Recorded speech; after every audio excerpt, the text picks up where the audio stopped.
Buenos días, siendo las 10:10, nos encontramos para grabar la lectura de El oficio de científico de Pierre Bourdieu. Este, Así que bueno, vamos a eso. Antes de continuar, pedirles que se suscriban al canal eh, y le den me gusta a los videos. Es muy importante para mí. Bueno. Vamos a compartir.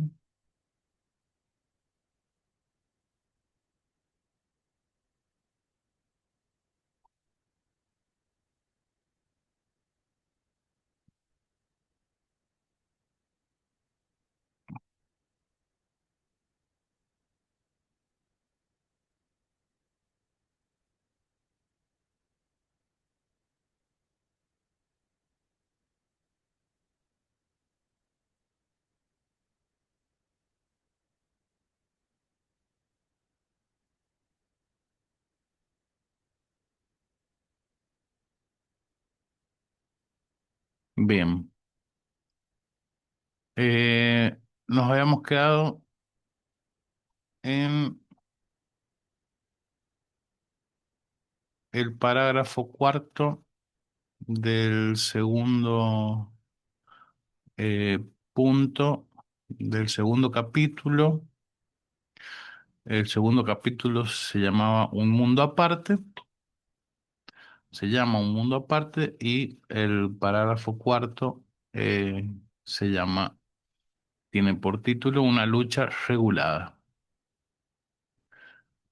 Em, Vamos, dice los agentes con su sistema de disposiciones, con su competencia, su capital, sus intereses, se enfrentan dentro de ese juego llamado campo en una lucha para conseguir el reconocimiento de una manera de conocer un objeto y un método y contribuyen de ese modo a conservar o a transformar el campo de fuerzas. Bueno, lo primero que sale, que destaca es que la lucha es por conseguir el reconocimiento de una manera de conocer. Hay una sutil este, inflexión ahí, ¿m? Que lo que está en disputa es una manera de conocer. Ya el objeto ha sido construido y se lo aborda de distintas maneras. Y esas maneras, imagino, pueden ser em, las teorías desde las cuales se parte. eh,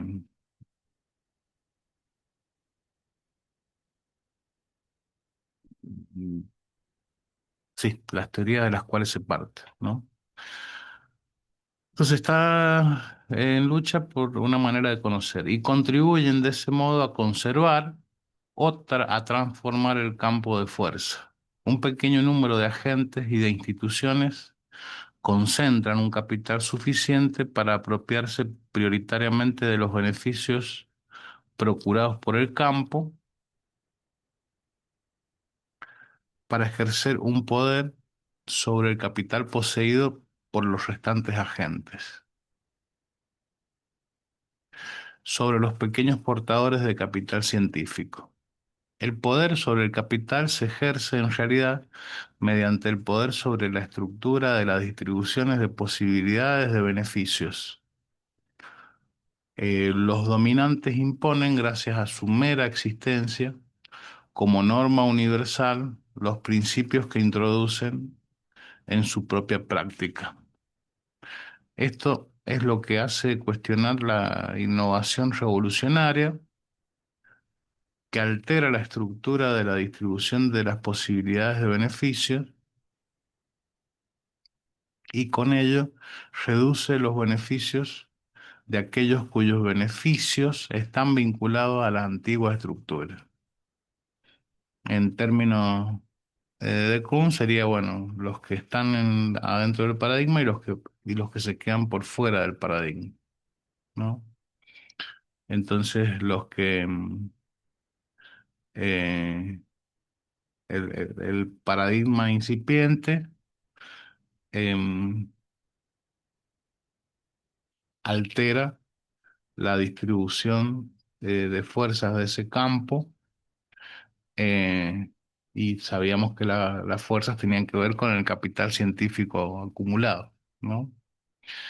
Em, de todas maneras, eh, no asistimos todos los días a una revolución en ciencia.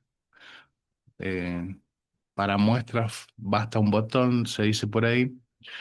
Desde la década del 30 del siglo pasado ya estaban desarrolladas todas las principales teorías de la física cuántica, y hoy se sigue trabajando en ese marco, ¿no?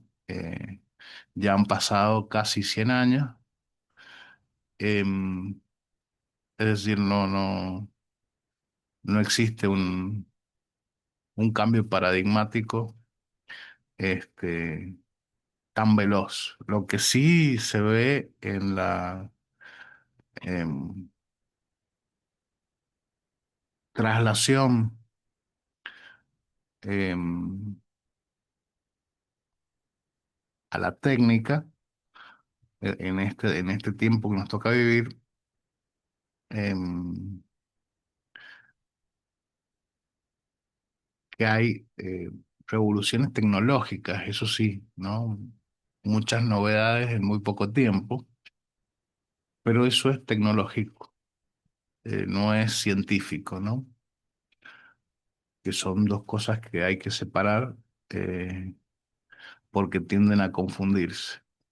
Y en esa confusión, como siempre, eh, los poderosos salen ganando.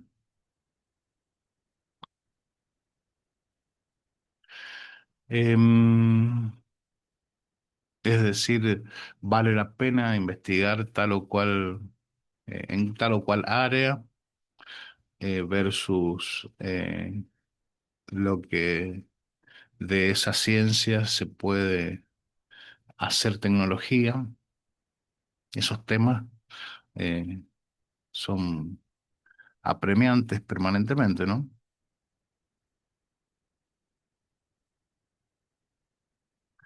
Em, Entonces, una gran innovación científica puede destruir infinidad de investigaciones y de paso de investigadores, a pesar de no tener la menor intención de perjudicar a nadie. No siempre es cierta la visión mezquina que puede sugerir el análisis de las estrategias científicas como maneras de rivalizar, inspiradas por el deseo de ser el primero o de derrotar a unos adversarios.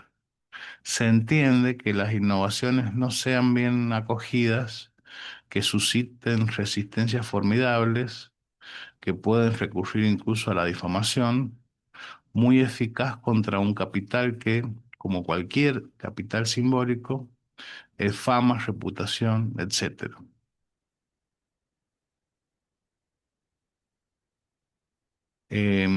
Los dominantes imponen de facto, como norma universal del valor científico de las producciones de los sabios, em, los principios que ellos utilizan, de manera consciente o inconsciente en sus prácticas, especialmente en la elección de sus objetivos, de sus métodos, etcétera.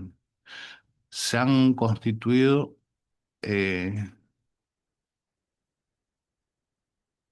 en ejemplos, en realizaciones ejemplares de la práctica científica, en ideal realizado, en normas hechas hombre, bueno, ya nombro eso antes, ¿no? Su propia práctica se convierte en la medida de todas las cosas. La buena manera de hacer que tienden a desacreditar las otras maneras. consagran algunos objetos consagrándoles sus sus inversiones, consagran algunos objetos consagrándoles sus inversiones y a través del objeto mismo de sus inversiones tienden a actuar sobre la estructura de las opciones de beneficio y a partir de ahí sobre los beneficios procurados por por las diferentes inversiones. Así, en la actualidad, el CNIC aprovecha las estructuras y sobre todo más bien el léxico de la ciencia estadounidense e impone como si fuera obvia la idea de programa de investigación o unos modelos institucionales como el Fondo Nacional de la Ciencia, y eso cada vez con más frecuencia a través de personalidades que después de haber sido consagradas en los Estados Unidos, reproducen como lo mejor o lo único posible el modelo que las ha consagrado. Bueno, ese es un ejemplo de lo que pasa a nivel eh, país, ¿no? Internacional, em, como toda una maquinaria de propaganda, de divulgación de las instituciones estadounidenses, van imponiendo su modo de hacer a a los demás países, ¿no? A la ciencia de los demás países. Em, los revolucionarios, en lugar de contentarse con jugar en los límites del juego tal como es, con sus principios objetivos de formación de los premios, transforman el juego y los principios de formación de los premios. Por ejemplo, una de las maneras de cambiar el modo de formación de los premios en vigor consiste en cambiar el modo de formación de los productores. Esto explica la violencia que puede alcanzar las luchas respecto al sistema de enseñanza superior. Em, Como podemos comprobar, así que participamos en una comisión sobre los programas, situación experimental absolutamente apasionante. He visto a personas a las que les faltaba un año para la jubilación y que aparentemente no tenían ningún interés directo en el asunto, ensarzarse para defender el mantenimiento de una hora de ruso, de geografía o de filosofía en los programas, en combates que tendían a perpetuar todo un sistema de creencias, o mejor dicho, de inversiones al perpetuar la estructura del sistema de enseñanza. La lucha de prioridad las luchas de prioridad suelen enfrentar a quienes han descubierto un hecho en estado bruto, a menudo una anomalía respecto al estado del conocimiento, y a quien, gracias a un instrumental teórico más avanzado, lo ha convertido en un hecho científico constitutivo de una nueva manera de concebir el mundo. Más de una vez las guerras epistemológicas son de ese tipo y se enfrentan en ellas unos adversarios dotados de propiedades sociales diferentes que predisponen a sentirse afines con uno u otro campo. Uno de los objetivos permanentes de las luchas epistemológicas es la valorización de una especie de capital científico, de teórico o de experimentador, por ejemplo, al ser cada uno de los impugnadores propensos a defender el tipo de capital de que está especialmente dotado. La definición de los retos de la lucha científica forma parte de los retos de la lucha científica. Los dominadores son aquellos que consiguen imponer la definición de la ciencia según la cual la realización más acabada de la ciencia consiste en tener, ser y hacer lo que ellos tienen, son o hacen.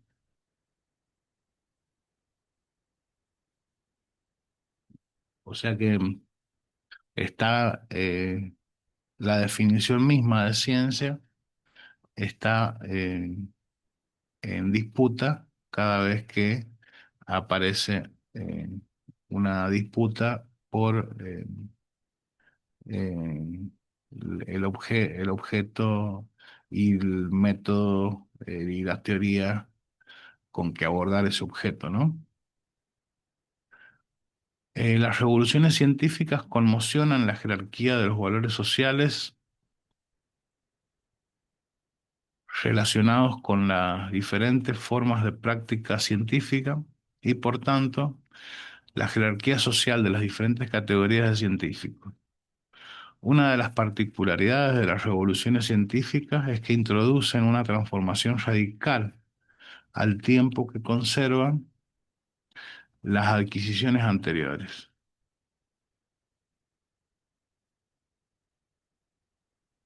Las revoluciones, por tanto, conservan las adquisiciones sin ser por ello revoluciones conservadoras que tiendan a alterar el presente para restaurar el pasado. Solo pueden realizar las personas que sean, en cierto sentido, capitalistas específicos, es decir, personas capaces de dominar todas las adquisiciones de la tradición. Bueno, las revoluciones conservan las adquisiciones anteriores. En términos de Kuhn, no sé si estaría muy de acuerdo, porque esto, eh, dicho así, parecería que hay que la ciencia progresa y el progreso es acumulativo con independencia de las revoluciones que vengan a producirse. ¿M? Eh, pero lo que sucedería en términos de Kuhn es que cada vez que aparece un nuevo paradigma, eh, es un cimbronazo muy fuerte sobre el edificio de la ciencia, eh, y las adquisiciones anteriores, muchas caen. Em, Pensemos en la física clásica eh, que tiene a Galileo, a Newton y muchos otros em, por sostenedores, cuando aparece la teoría de la relatividad de Einstein, este,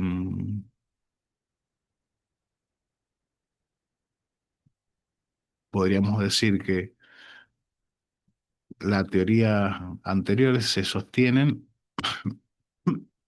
a velocidades muy lejanas, muy menores a la de la luz, pero para velocidades cercanas a la de la luz, la teoría válida es la de Einstein, ¿no? Entonces, eh,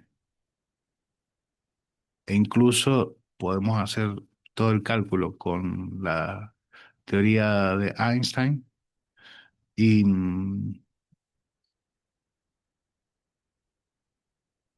y lo mismo va a funcionar el cálculo con velocidades menores, digamos, ¿no? Entonces, bueno, no sé hasta qué punto se sostendrían. Habría que ver, este, bueno, otro ejemplo es en química, cuando Lavoisier introduce eh, el concepto de conservación de la masa, em, se produce el viraje de la alquimia a la química, ¿no? Em, Esa fue una revolución científica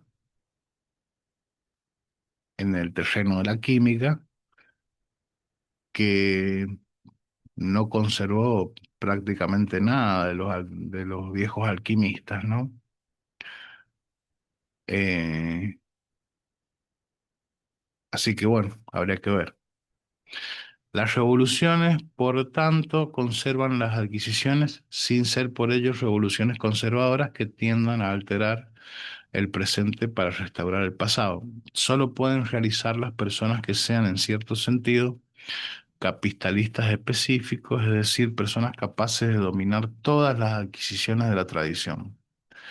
Las revoluciones científicas tienen el efecto de transformar las jerarquías de las importancias. Cosas consideradas sin importancia pueden verse reactivadas por una nueva manera de practicar la ciencia. E inversamente, claro, por ejemplo, la teoría, la concepción de átomo, ¿no? Cuando aparece eh, el modelo atómico eh, en, en nuestra ciencia moderna, el concepto está tomado de los atomistas griegos que tenían esa forma de definir eh, cómo estaba compuesta la materia, ¿no? Em, por supuesto, la existencia de de tecnología para el laboratorio permitió este, especificar mucho más qué era un átomo, y por así decirlo, poder trabajar con lo atómico de una manera más objetivada, ¿no? Pero eh, algo que había quedado en desuso, de repente empieza a tomar importancia porque eh, viene al pelo como eh, concepto para un nuevo desarrollo, ¿no? Científico. Las revoluciones científicas tienen el efecto de transformar la jerarquía de las importancias. Cosas consideradas sin importancia pueden verse reactivadas por una nueva manera de practicar la ciencia, e inversamente sectores enteros de la ciencia pueden caer en la inactualidad, la obsolescencia, las muchas, las luchas en el interior del campo son luchas en busca de ser o mantenerse actual. Aquel que introduce una nueva manera legítima de hacer aquel que introduce una manera legítima de hacer revoluciona las correlaciones de fuerza e introduce el tiempo. Si no ocurriera nada, el tiempo no existiría. Los conservadores quieren abolir el tiempo, el fin de la historia, eternizar el estado actual del campo, el estado de la estructura conveniente a sus intereses, ya que en él ocupan la posición dominante, mientras que los innovadores, sin necesidad de preocuparse de competir con nadie, introducen simplemente con su intervención el cambio y crean la temporalidad específica del campo. De ello se desprende que cada campo tiene su tiempo propio, una cronología única que tiende a nivelar en una falsa unilinealidad unas temporalidades diferentes. Las series independientes correspondientes a los diferentes campos que pueden, por otra parte, encontrarse con motivo especialmente de las crisis históricas que tienen como efecto sincronizar unos campos dotados de historias y de temporalidades diferentes. Hasta aquí he dado por supuesto que el sujeto de la lucha científica era exclusivamente un individuo, un científico individual. En realidad, también puede ser una disciplina o un laboratorio. Conviene detenerse un instante en la disciplina, en la práctica habitual. Conviene detenerse un instante en la disciplina. En la práctica habitual cabe hablar indiferentemente refiriéndose a niveles muy diferentes de la división del trabajo científico, de disciplina o de subcampo o de especialidad. Por ejemplo, se hablará de disciplina para designar la química en su conjunto o la química orgánica, la química física orgánica, la química cuántica, etcétera. Darly Chubin diferencia la disciplina física del subcampo, la disciplina física, el subcampo, la física de las altas energías o de las partículas, la especialidad, interacciones débiles, la subespecialidad, estudios experimentales contrapuestos a estudios teóricos.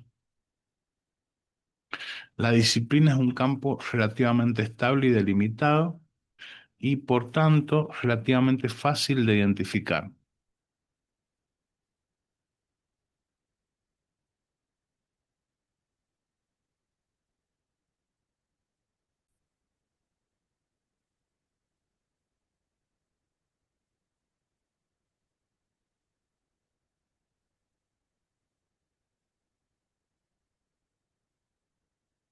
La disciplina es un campo relativamente estable y delimitado y, por tanto, relativamente fácil de identificar. Tiene un nombre reconocido escolar y socialmente. Es decir, está presente de manera clara en las clasificaciones de las bibliotecas, como la sociología, en oposición, por ejemplo, a la mediología. Está inscrita en unas instituciones, unos laboratorios, unos departamentos universitarios, unas revistas, unas organizaciones nacionales e internacionales, congresos, unos procedimientos de certificación de las competencias, unos sistemas de retribución, unos premios. La disciplina se define mediante la posesión de un capital colectivo de métodos y de conceptos especializados cuyo dominio constituye el derecho de admisión, tácito o implícito en el campo. Produce un trascendental histórico, el hábitus disciplinario como sistema de esquema de percepción y de apreciación. La disciplina incorporada actúa como censura.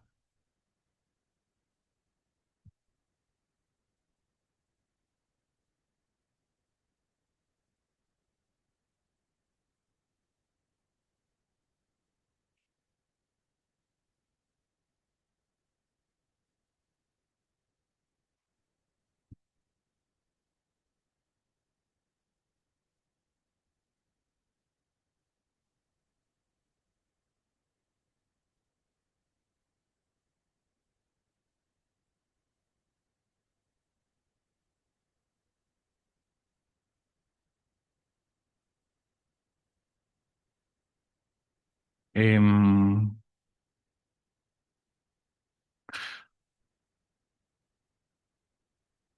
la disciplina incorporada se caracteriza por un conjunto de condiciones sociotrascendentales constitutivas de un estilo.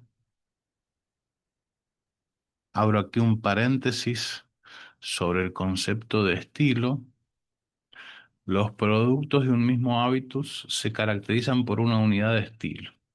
Estilo de vida, maneras, escritura de un artista.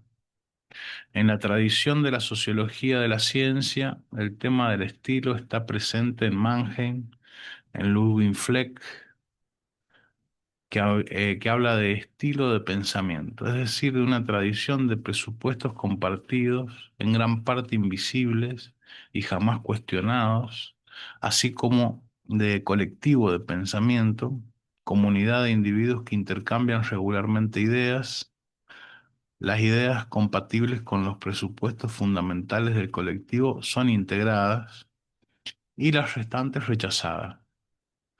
Obtenemos de ese modo toda una serie de hábitos muy próximos que valen a veces para el conjunto de una disciplina y otras para un grupo, un colectivo de pensamiento que comparte un saber y unos presupuestos sobre la metodología, la observación, las hipótesis aceptables y los problemas importantes.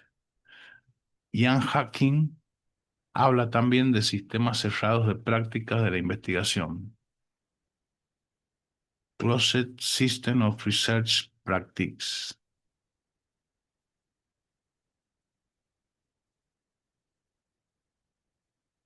El concepto de estilo es importante para, por lo menos, designar, señalar con el dedo una propiedad de las diferentes ciencias o disciplinas que ha sido aplastada y obnubilada en toda la reflexión sobre la ciencia, debido a que la física, y más exactamente la física cuántica, ha quedado constituida como modelo exclusivo de la cientificidad en nombre de un privilegio social convertido en privilegio epistemológico por los epistemólogos y los filósofos escasamente pertrechados para pensar los efectos de imposición social que se ejercían sobre su pensamiento. Las fronteras de las disciplinas están protegidas por un derecho de admisión más o menos codificado, estricto y elevado,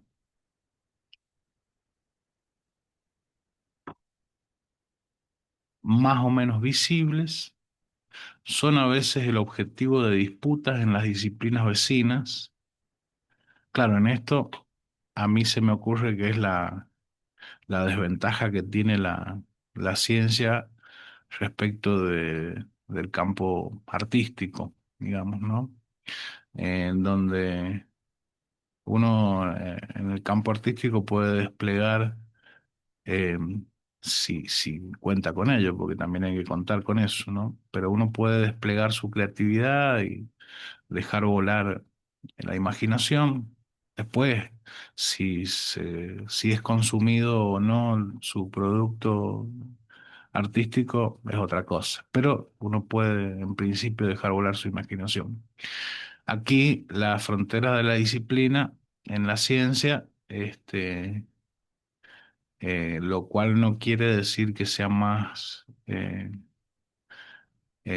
productiva respecto de la verdad. Digamos que todo eso está puesto en cuestión, ¿no? Eh, pero es lo que al menos podemos decir con esto que nos dice Bourdieu, las fronteras de la ciencia están protegidas por unas cláusulas de acceso eh, que son rigurosas, ¿no?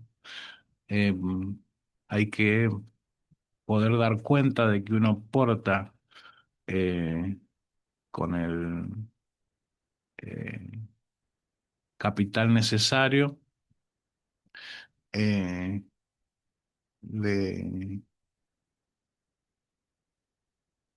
los aprendizajes necesarios que ha tenido que hacer para llegar a ingresar en ese campo científico, ¿no?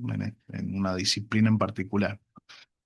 Y eso se da cuenta a través de evaluaciones, este, em,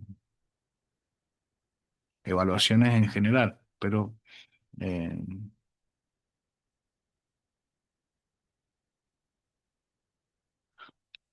bien,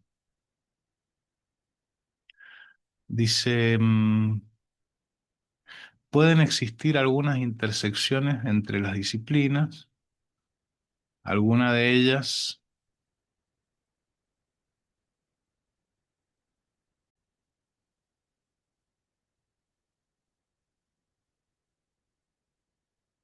las fronteras de la disciplina están protegidas por un derecho de admisión más o menos codificado, estricto y elevado, más o menos visibles, son a veces el objetivo de disputas con las disciplinas vecinas.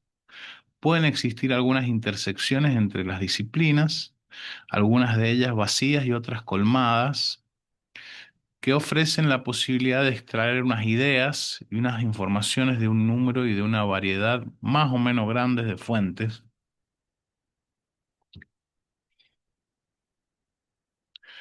La innovación de las ciencias se engendra a menudo en las intersecciones.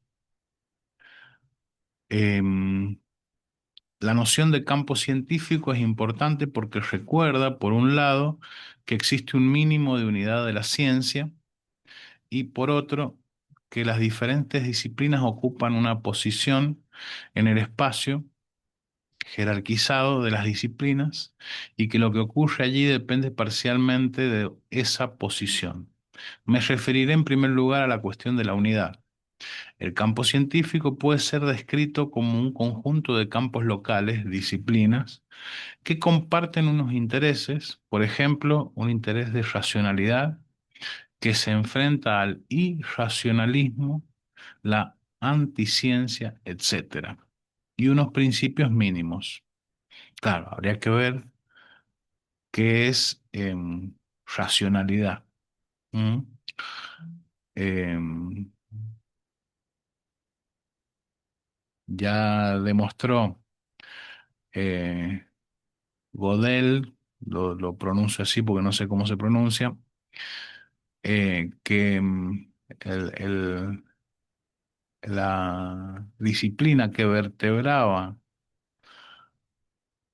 todo el concepto de racionalidad, como es la matemática, en la teoría de conjuntos, en, en particular, era inconsistente y otra palabrita que no me sale ahora muy importante. En principio era inconsistente. Entonces, bueno, hay que ver qué es racionalidad. Este, pero bueno, acá dice que como ejemplo de esos intereses que comparte todo lo que cabría bajo el ala de lo científico, eh, es un ejemplo sería un interés de racionalidad que se enfrenta al irracionalismo, a la anticiencia, etcétera. Por ejemplo, irracional hoy sería el terraplanismo, ¿sí? Que parte de un principio de que si yo miro el horizonte, no se ve la curvatura de la Tierra. Bueno, eh, entonces eso sería irracional. Pero habría que ver, este, si los objetos se constituyen a partir del lenguaje y todo objeto está constituido así, habría que ver hasta dónde llega el terraplanismo y qué soluciones eventualmente aportaría desde esa perspectiva, ¿no? Que puede resultar irrisoria en principio, pero no sabemos. Bueno, sé que es muy sonso lo que estoy diciendo, o que puede verse como muy sonso, pero ojo al piojo. Entre los principios unificadores de la ciencia, creo que hay que conceder un espacio muy amplio a lo que Terry Sheen denomina los instrumentos troncales: ultracentrifugadora, espectroscopía mediante transformadas de Fourier, láser, contador de destellos, instrumentos genéricos, cosas epistémicas que constituyen una forma coagulada de conocimiento teórico en la que es preciso englobar también todas las formas racionalizadas, formalizadas y estandarizadas de pensamiento, como las matemáticas susceptibles de funcionar como instrumento de descubrimiento y las reglas del método experimental. Este capital científico de procedimientos estandarizados, de modelos experimentados, de protocolos reconocidos que los investigadores toman prestado y combinan para concebir nuevas teorías o nuevos dispositivos experimentales, Su originalidad puede consistir a menudo en una nueva combinación de elementos conocidos.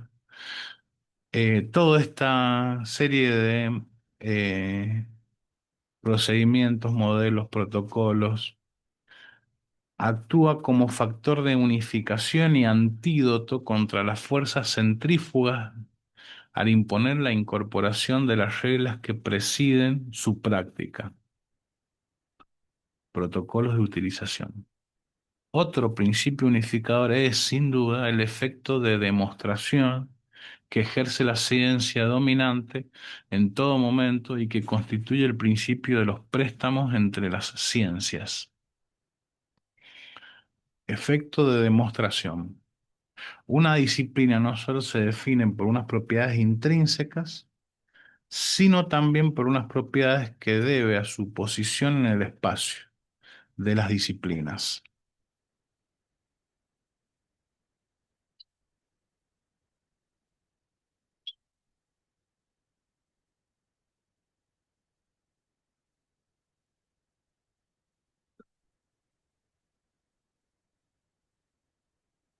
Una disciplina no solo se define por unas propiedades intrínsecas, sino también por unas propiedades que debe a su posición en el espacio de las disciplinas. Uno de los más importantes principios de diferenciación entre las disciplinas es la importancia del capital de recursos colectivos y en especial de recursos de tipo teórico formal que ha acumulado cada una de ellas y correlativamente la autonomía de que dispone respecto de las presiones externas, políticas, religiosas o económicas. Señalaré sin más precisiones que existen dos principios de diferenciación, jerarquización entre las disciplinas: el principio temporal y el principio propiamente científico. Para ilustrar em, el efecto de los recursos científicos teóricos formales, recordaré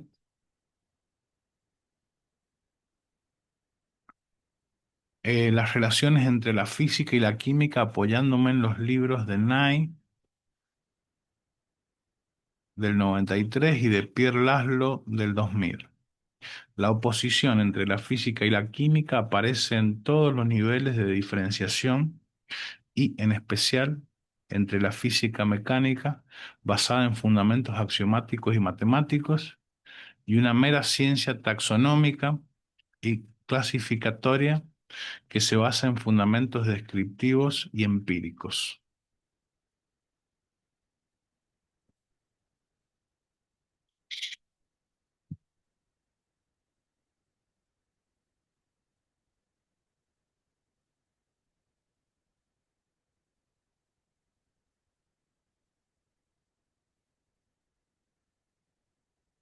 Pierre Laszlo evoca la experiencia vivida de esa relación objetiva cuando habla de síndrome de Lavoisier para describir el malestar de los químicos al ser llamados químicos. Lavoisier, el gran químico del siglo XVIII, prefería llamarse físico, ciencia descriptiva y empírica que se ocupa en tareas prácticas y aplicadas, abonos, medicamentos, cristal, insecticida, y utiliza recetas, de ahí la analogía con la cocina. La química siempre es descrita como una sirvienta.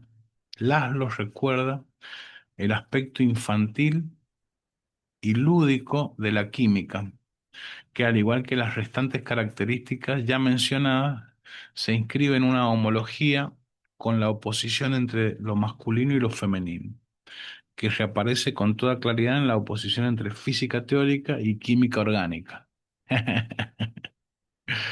Em, Al principio de los años 30 del siglo pasado, la vigorosa entrada en la química de los físicos, London, Oppenheimer, favoreció la aparición entre los químicos de una física molecular relacionada con la física dorada de sus dotada de sus revistas periódicas y rebautizada de acuerdo con la definición dominante. Física molecular, bien, eh, en la química. Me ha parecido importante introducir la disciplina porque las luchas disciplinarias pueden ser un factor de cambio científico a través de toda una serie de efectos de los que citaré un único ejemplo, descrito por Ben David y Colin en un famoso artículo respecto a lo que se ha denominado hibridación. La hibridación, o sea, el hecho de ajustar los métodos y las técnicas de un papel antiguo a los materiales de uno nuevo, con la intención deliberada de crear un papel nuevo, se produce cuando el campo A, la fisiología, ofrece ventajas competitivas en relación al campo B, la filosofía, y goza de una consideración interior a la de Ben David y Colin. La movilidad de los científicos de un ámbito a otro se producirá cuando las posibilidades de éxito, por ejemplo, ser reconocido, obtener una cátedra siendo aún relativamente joven, aportar una contribución excepcional, em, las posibilidades de éxito parezcan escasas en una disciplina, eh, a menudo a causa de la abundancia de candidatos en un terreno en el que el número de puestos permanece estable. Buscarán mejores condiciones de competición. En determinados casos, eso significa que se irán a un terreno cuya consideración sea relativamente inferior a la de su ámbito de origen. Eso crea las condiciones de un conflicto de papeles. El investigador resuelve el conflicto vinculado a la pérdida de una condición superior en el plano intelectual, a la vez y tal vez social, innovando, o sea, adaptando el nuevo papel al nuevo papel los métodos y las técnicas del antiguo, con la intención deliberada de crear un papel nuevo, con lo que se opera una hibridación de su papel en la que los métodos de la fisiología serán aplicados al material de la filosofía en su punto de mayor convergencia, es decir, la psicología, de manera que el innovador se diferencia de los profesionales más tradicionales de las disciplinas menos consideradas. En suma, si abandonamos el lenguaje inadecuado del conflicto de papeles y de la hibridación de papeles,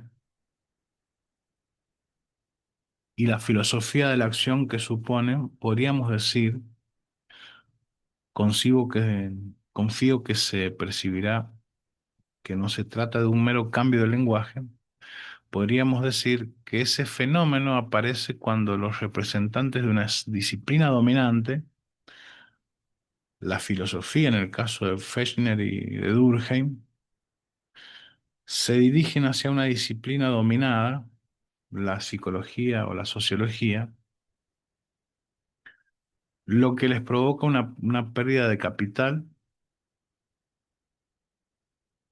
y los obliga, en cierto modo, para recuperar sus inversiones y proteger su capital amenazado, a ensalzar la disciplina invadida, introduciendo en ella las adquisiciones de la disciplina importada.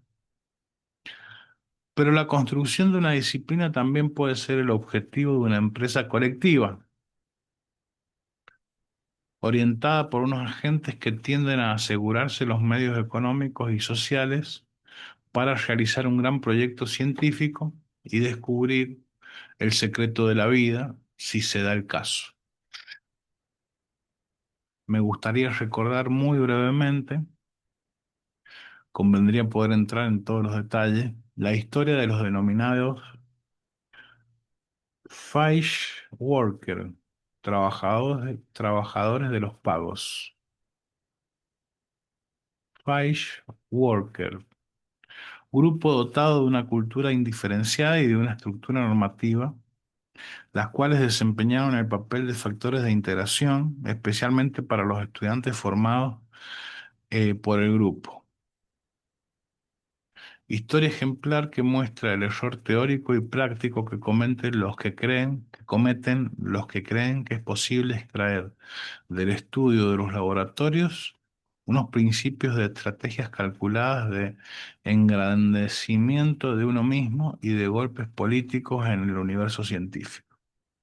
Se evidencia en este caso que, si bien existe todo un trabajo organizativo de constitución de redes, etcétera, todo eso se desarrolla de acuerdo con una lógica que no es en absoluto la de la intencionalidad, la del cálculo, para decirlo de una sola palabra, la del cinismo.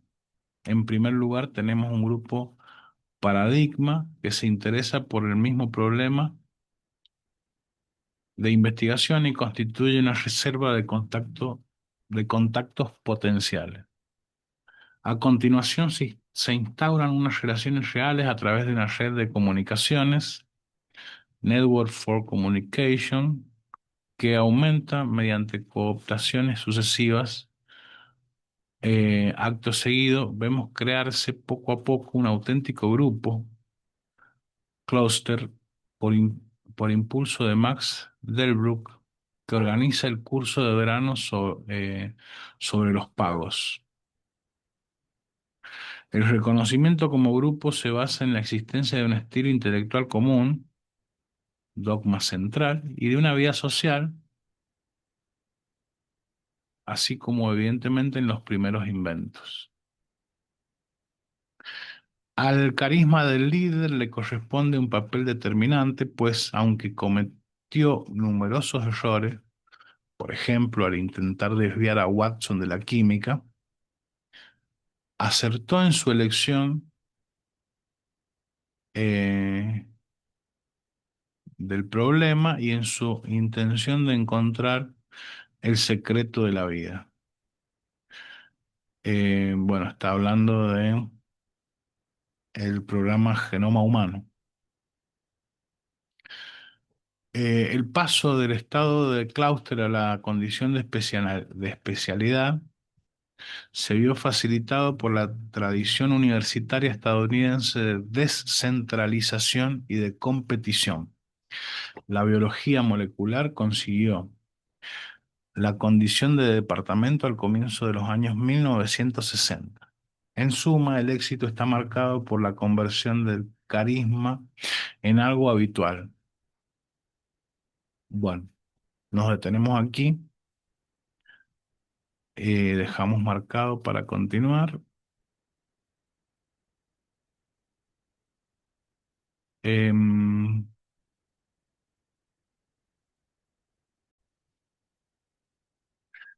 vamos a seguir porque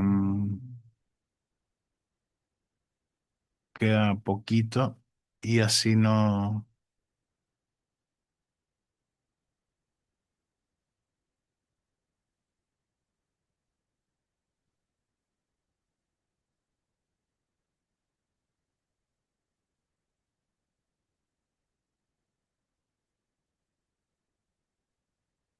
em, así grabamos el apartado completo. Y así vemos que solo cabe entender el ascenso o el declive de una disciplina si se toma en consideración tanto su historia intelectual como su historia social,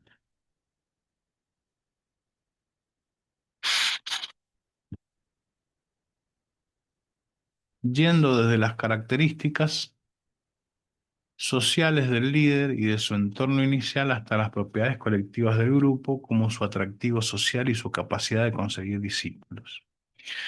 Eso se debe a que el campo científico es, desde algunos puntos de vista, un campo como los demás, aunque obedece a una lógica específica que se puede entender sin necesidad de apelar a ninguna forma de trascendencia, ya que es un lugar histórico en el que se producen unas verdades transhistóricas. La primera y sin duda la fundamental de las propiedades singulares del campo científico es, como ya se ha visto, la mayor o menor limitación de los que tienen acceso a él, que hace que cada investigador tienda a no tener más receptores que los investigadores más adecuados para entenderlo, pero también para criticarlo, por no decir refutarlo y desmentirlo. La segunda, que da su forma especial al efecto de censura que supone esa limitación, es el hecho de que la lucha científica, a diferencia de la lucha artística, tiene como objetivo el monopolio de la representación científicamente legítima de lo real. Es muy fuerte eso, ¿no? Em, el objetivo en la ciencia es el monopolio de la representación científicamente legítima de lo real. Eh, Esa es una denuncia de la práctica metafísica en la que incurre la ciencia, ¿no?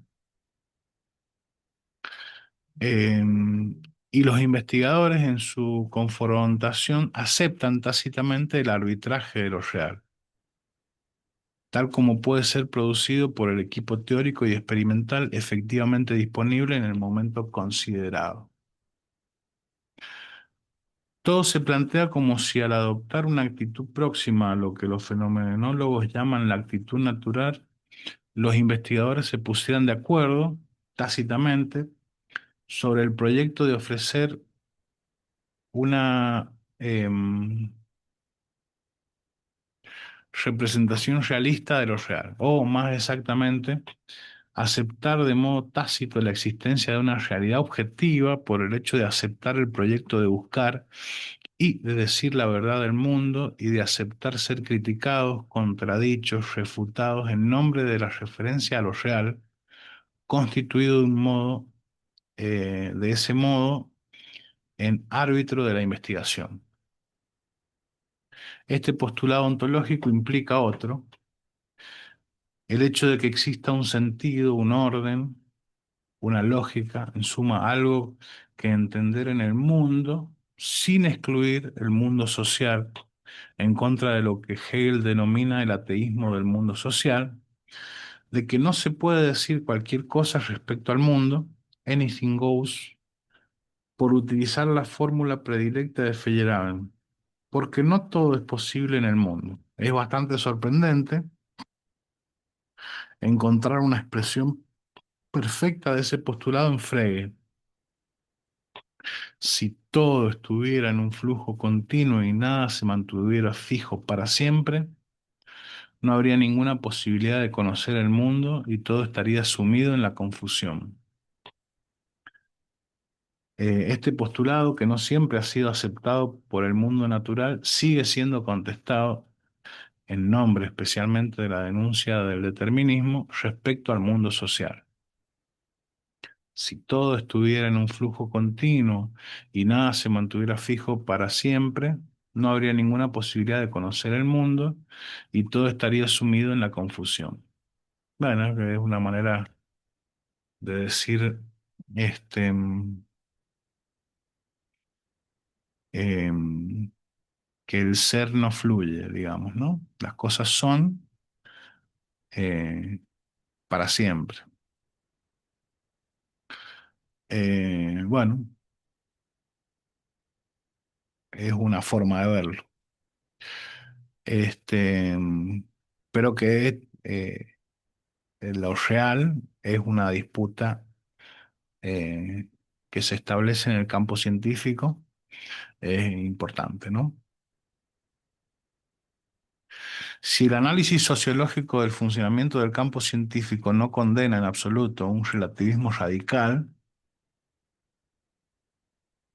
si se puede y se debe admitir que la ciencia es un hecho social totalmente histórico sin concluir por ello que sus producciones se refieren a las condiciones históricas y sociales de su aparición.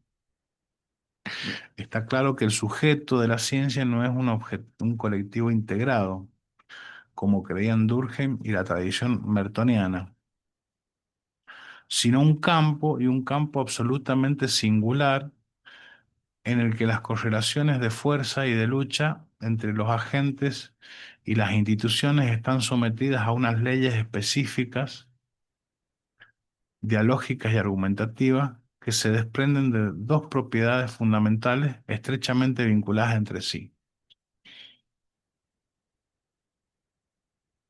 Em, la limitación de los que tienen acceso a él o la concurrencia de los iguales y el arbitraje de lo real.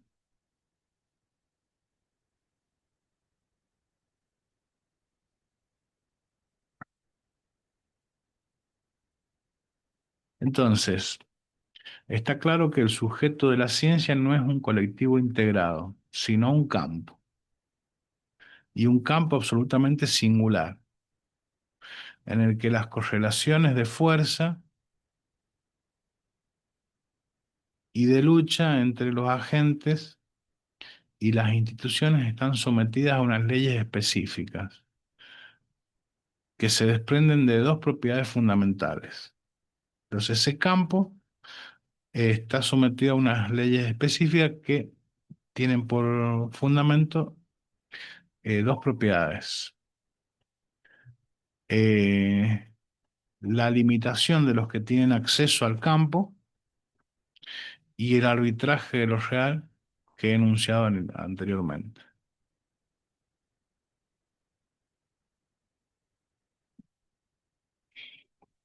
La propia lógica, la necesidad lógica, es la norma social de una categoría especial de universos sociales, los campos científicos, y se ejerce a través de las presiones, las censuras en especial, socialmente instituidas en esos universos.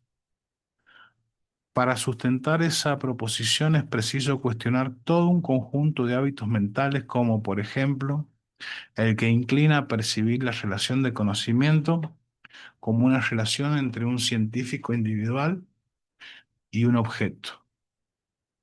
El sujeto de la ciencia no es el científico individual, sino el campo científico en cuanto a universo de relaciones objetivas de comunicación y de concurrencia, reguladas en materia de argumentación y verificación.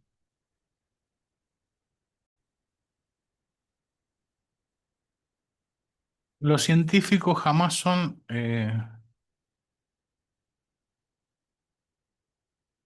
genios singulares em, en que los convierte la historia agiográfica. Son sujetos colectivos que, en tanto que historia colectiva incorporada, actualizan toda la historia pertinente de su ciencia. Pienso, por ejemplo, en Newton o en Einstein, em, y que trabajan en el seno de colectivos con un instrumento que son en sí mismo la historia colectiva objetivada. En suma, la ciencia es un inmenso aparato de construcción colectiva utilizado de modo colectivo, en un campo científico muy autónomo donde el capital colectivo de recursos acumulados es enorme. El campo es lo que elige los hábitos adecuados para realizar sus propias tendencias. Lo que no quiere decir que los hábitos carezcan de importancia en la medida en que determinan la orientación de las trayectorias individuales en el espacio de las posibilidades ofrecidas por un determinado estado del campo. Mientras que un campo cuya autonomía está incesantemente amenazada, como el de la sociología, que interesa a muchas personas que quisieran ponerlo a su servicio, etcétera, los hábitos contribuyen mucho, a menos que se ejerza una vigilancia especial, a orientar las prácticas. La lucha científica también debe ser especificidad.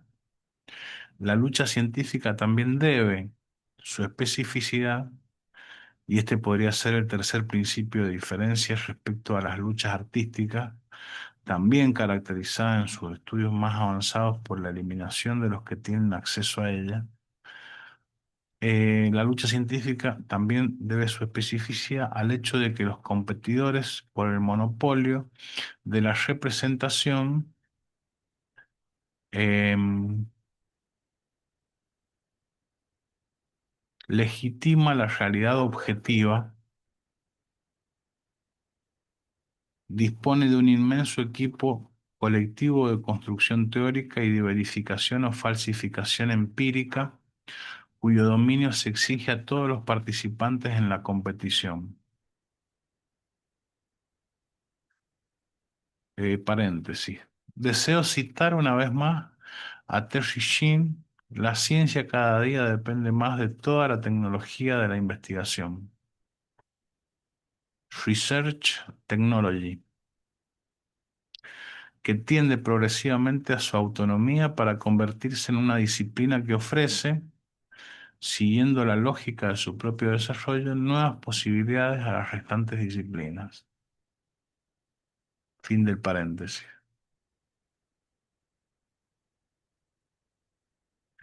Ese equipo no cesa de incrementarse con las nuevas conquistas de la investigación, conquista- conquistas en materia de conocimiento del objeto, que son inseparables de las conquistas en materia de instrumentos de conocimiento. Otro largo paréntesis dice: se precisa menos tiempo para apropiarse de los recursos acumulados en el estado objetivado, libros, instrumentos, etcétera, del que ha hecho falta para acumularlos, lo que es, junto con la división del trabajo, una de las razones de la capacidad acumuladora de la ciencia y del progreso científico. Claro, aquí lo dice claramente. Para Bourdieu hay progreso científico, y eso se logra porque hay una acumulación. A través de los siglos, a través de los años, ese capital se acumula y eso produce un progreso, porque nada de lo acumulado se descarta, sino que contribuye a las nuevas desarrollos, ¿no? Si un matemático de 20 años puede dominar suficientemente las conquistas históricas de su disciplina para aportar cosas nuevas, se debe en parte a las virtudes de la formalización y a las capacidades de condensación generativa que proporciona. Leibniz había intuido ese fenómeno cuando defendía en contra de Descartes el papel de lo que él denominaba la evidencia ex terminis, la evidencia que surge de la propia lógica de las fórmulas lógicas de tipo algebraico, de sus transformaciones, de sus desarrollos, y que se opone a la evidencia cartesiana, especialmente en cuanto es independiente de las fluctuaciones de la inteligencia o de la atención. Se opone a la evidencia cartesiana, de la que permite prescindir. Bueno, aquí hemos llegado al final por hoy. De vuelta, si han llegado hasta aquí, recordarles que por favor se suscriban y denle me gusta al video, para que el canal crezca, ¿no?